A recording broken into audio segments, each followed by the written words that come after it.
করো, তাহলে আমি তোমাদের জন্য আকাশ এবং জমিনের সমস্ত রহমতের দরজা খুলে দিব। আমেরিকার দিকে তোমাদের চেয়ে দেখতে হবে না, ভারতের দিকে তোমাদের সাহায্যের জন্য চেয়ে দেখতে হবে না।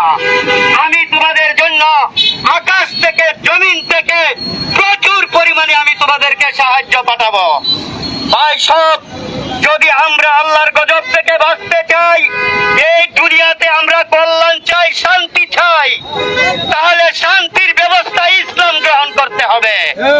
আর গণতন্ত্র হল জাহান্নামের পথ, বলাদলির পথ এবং আযাব গজবের পথ।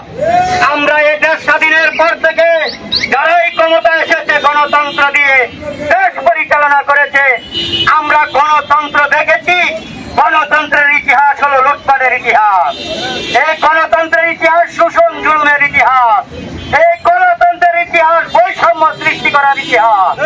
যারা গণতন্ত্র দিয়ে দেশ পরিচালনা করছে তারা দেশের বাইরে বাড়ি গাড়ি করেছে, দেশের জনগণের সম্পদ লুণ্ঠন করেছে।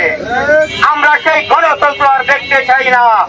আমরা ইসলাম প্রতিষ্ঠা করার জন্য আল্লাহর সার্বভৌমত্বের ভিত্তিতে ইসলামী সমাজের আমির তিনি নেতৃত্ব দিয়ে যাচ্ছেন, কোরআনকে সংবিধান হিসাবে গ্রহণ করেছেন, রাসূলের আদর্শ গ্রহণ করেছেন, এই হিসাবে আমাদের ইসলামী সমাজ গঠন করেছি।